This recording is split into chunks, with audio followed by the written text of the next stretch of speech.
Hello, and welcome to Overthinking Eurovision. I'm Matt Rather. Last time, we took a look back at 2012, a year we remember for Gangnam Style, Call Me Maybe, producer Matt Belinkie's wedding, where I absolutely slayed a karaoke version of Journey's Open Arms while he had his first dance, and a chart-topping crossover Eurovision hit.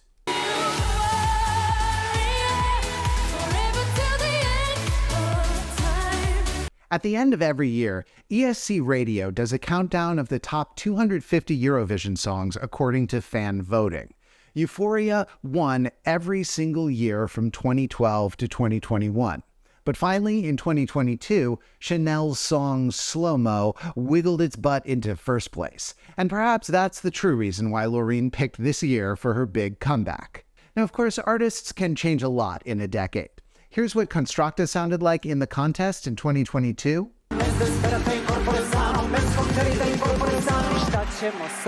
And here's Constructa from 2011. But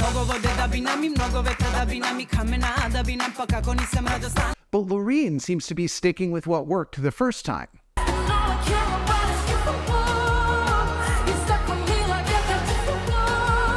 Tattoo is another electronic pop song co-written by two of the same writers as Euphoria, Peter Bostrom and Thomas G. Sun.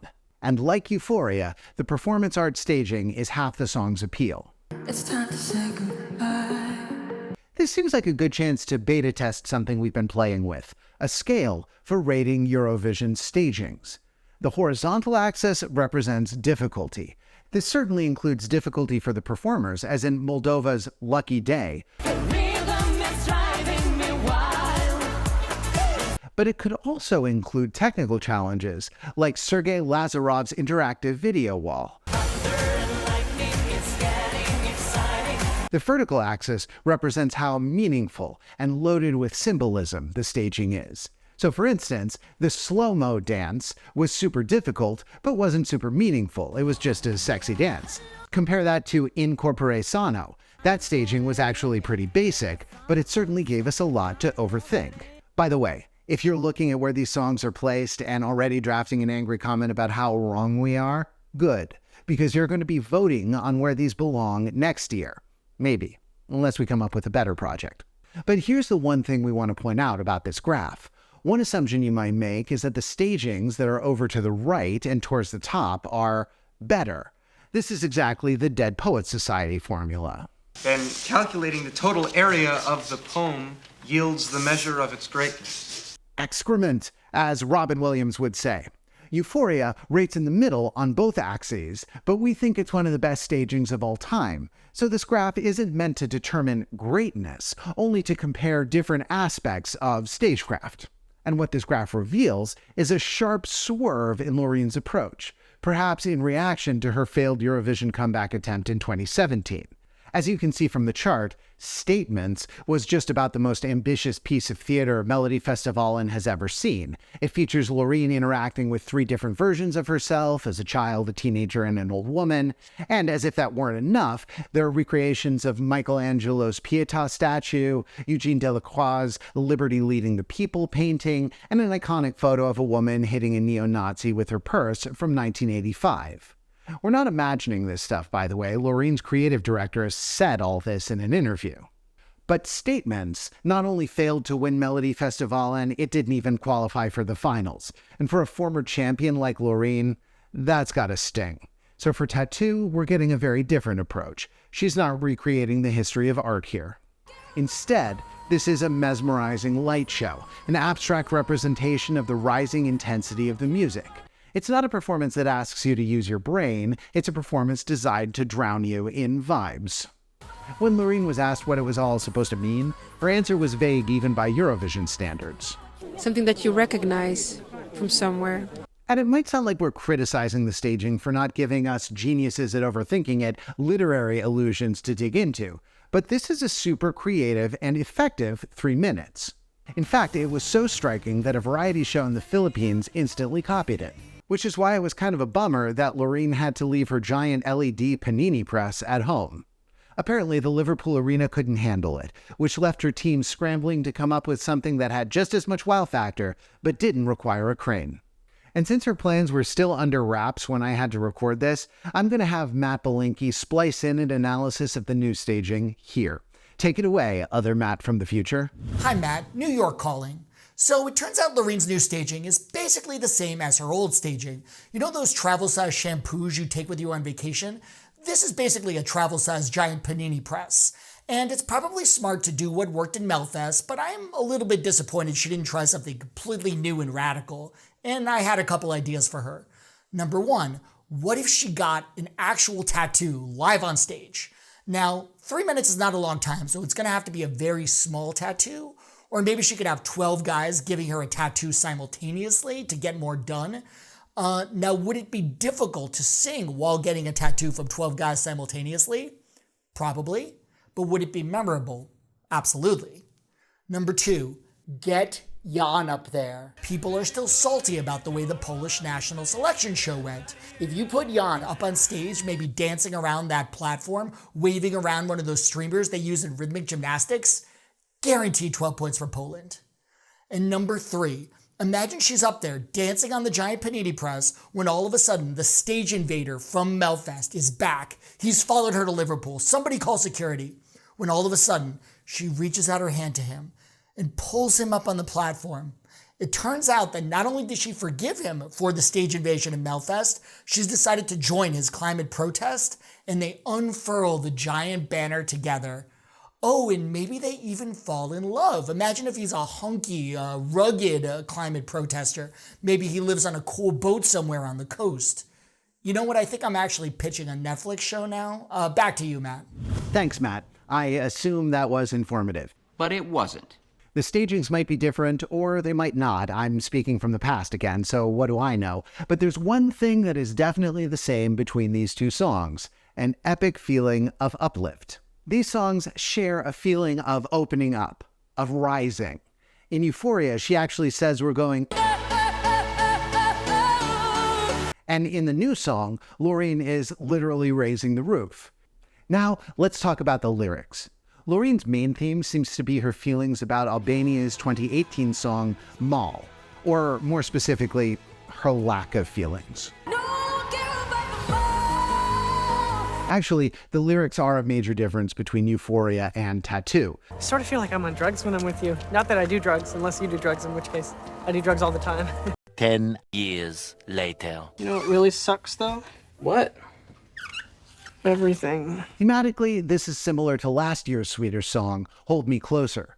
Cornelia kept saying it was just the wrong time, and Loreen also tells us, this is not a time. Swedish ladies, are you okay? Do you need a tissue? But while Cornelia was pretty clear this was a final goodbye, Loreen's whole point is that this is just a temporary separation. I will always come for you. But how can you be sure? This is true love. Think this happens every day? That's why the metaphor of the tattoo is actually perfect. It's going to hurt, but it'll only hurt for a while, and then after that, what's left will last forever. Incidentally, Sweden is one of the most tattooed nations on Earth, right up there with Italy and the United States. Not sure that's relevant, but it's a weird coincidence. This song's popularity is not a huge mystery. It's from a team of grizzled hitmakers who have conquered Eurovision before. It's got the kind of vocal pyrotechnics audiences and judges respond to. The staging, at least the Melody Festivalen version, was instantly iconic. But we have to wonder, is the Loreen hype train fueled by the coal of nostalgia? 2012 marked the release of the final Twilight movie. Twilight is now coming back. 2011 was the final Harry Potter movie. Harry Potter is now coming back. So is Lord of the Rings. And Moana, even though that's only 7 years old. More and more, our culture seems to be recycling itself, selling us the same set of familiar stories in slightly different wrappers. And we can't help but think about Alan Moore's timeless graphic novel Watchmen, in which a genius businessman makes a fortune marketing a line of perfumes called Nostalgia. He explains, in an era of stress and anxiety, when the present seems unstable and the future unlikely, the natural response is to retreat and withdraw from reality, taking recourse either in the fantasies of the future or in modified visions of a half-imagined past. When we went over Serbia's song Samo mi se spava, we talked about how more and more people are pessimistic about the future. Could that be driving people back towards the things they know and love from their younger, happier days? And just to be clear, new versions of pop culture aren't always a bad thing. Exhibit A, Watchmen. If you missed the 2019 HBO miniseries, do yourself a favor and check it out. But guys, after talking it over, we don't think nostalgia is a major factor in Tattoo's popularity. I think we forget sometimes, but terminally online Eurovision junkies are only a small percentage of the tens of millions of viewers who will be voting. Everyone watching this video may have strong feelings about Loreen, but most casual viewers will barely remember her, if at all. And they're still going to vote for her because it's a great song with what I assume Matt Belinkie from the future said before was a great staging. He didn't. But of course, the betting odds tell us there's only one guy who has a shot of denying the Queen her crown, and these two songs could not be a more fascinating contrast. Loreen's song is emotional and melodic, sucking us into the world of the singer. Karia's song is silly, more focused on lyrics, and reaches out to engage with the crowd. In the end, there can be only one. And gang, we're notoriously bad at making predictions, but we feel like Karia might score the upset here for 3 different reasons. Number 1, it's crazy, it's party. Last year, we thought Moldova's Choo Choo Train song wasn't even going to make the finals. Instead, it got the second highest televote total behind only the massive Hall of Kalush Orchestra. The lesson we learned from this is that party songs are underrated, and in the case of Cha Cha Cha, we have a party song with an interesting genre shift that might pull in some of those jury votes too. Number 2, it's a diva-heavy year. Look at the rest of the top 10 songs according to the betting odds. In addition to Loreen, there's Blanca, Alessandra, Lazara, Noah, and May. So even if Loreen is the queen bee, there are a lot of other solo female performances that might siphon away some of her votes. On the party side of things, the only clear competition Cha Cha Cha is facing is Edgar. Who the hell is Edgar? The wild card is Let 3. Mama Chiche could fizzle out in the semis, or it could dominate the Balkans, win over the juries who respect the band's decades of work, and capture votes from anyone looking for something offbeat. And the more votes that go to the Mustache Men, the less chance that Karia can cha-cha-cha past Loreen. But there's one more thing to consider. Number 3, Eurovision dudes are growers, not pre-showers. So this last one is something we learned from ESC Tom, who makes great, data-driven Eurovision videos. On April 5th, he posted one about how accurate the Eurovision scoreboard app was at predicting the actual televote.